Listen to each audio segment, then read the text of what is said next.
Here are the 5 strongest arguments against immigration and why they're wrong. Oh, this should be good.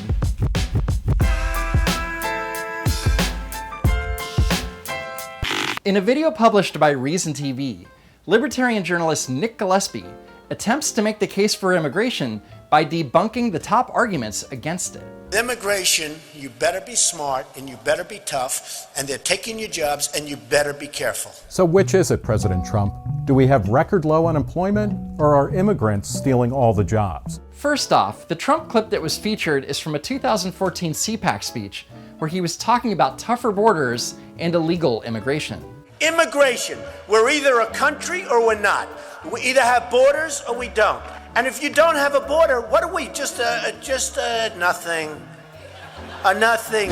Trump wasn't talking about immigrants. He was talking about illegal immigrants. Are immigrants stealing all the jobs? No, Nick, immigrants aren't stealing all the jobs. However, illegal immigrants are stealing a lot of them. Immigrants make things cheaper for all Americans by doing jobs such as picking fruit or cleaning up on construction sites. You heard it right. When farmers take advantage of illegal immigrants by offering them wages and poor working conditions, it's good for Americans because it makes fruits and vegetables cheaper. Not a great argument.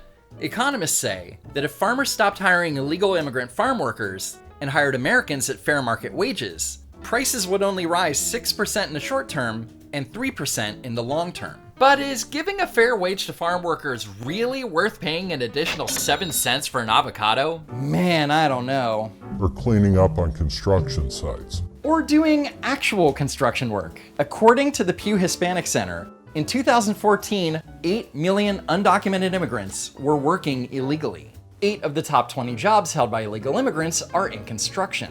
The total of all workers in those jobs is 4.27 million.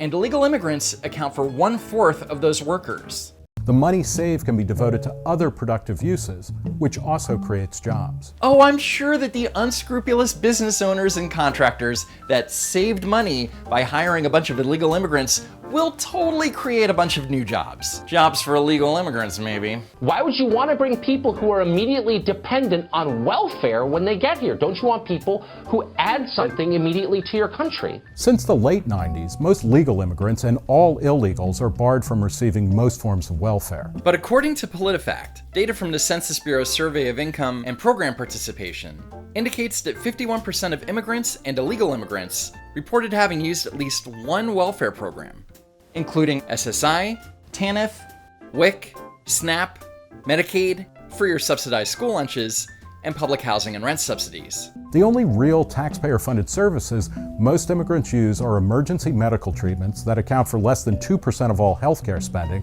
and includes $2 billion a year in Medicaid spending. Whatever, it's just money. And K-12 education for their children, who are often U.S. citizens. According to an April 2018 report from the National Center for Education Statistics, $13,119 was spent for each public school student enrolled in the fall of 2014. According to the U.S. Department of Education, 65,000 undocumented students graduate high school every year. That means that there are at least 65,000 undocumented students from kindergarten to 12th grade. That's 845,000 undocumented students in public and secondary schools in any given year. So 845,000 undocumented students at a cost of $13,119 each cost taxpayers over $11 billion every year. But it gets worse.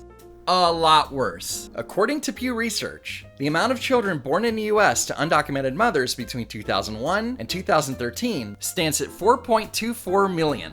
And thanks to the 14th Amendment, they're all US citizens. And they're all going to school, compliments of the US taxpayer, at a cost of $55.6 billion.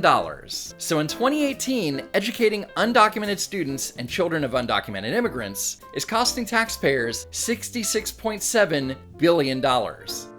Immigrants who do qualify for programs such as Medicaid, food stamps, or supplemental Social Security use these programs at lower rates than native-born Americans or naturalized citizens. Oh, that's okay then. They use welfare benefits less than the American citizens that are actually entitled to them. That's totally fine.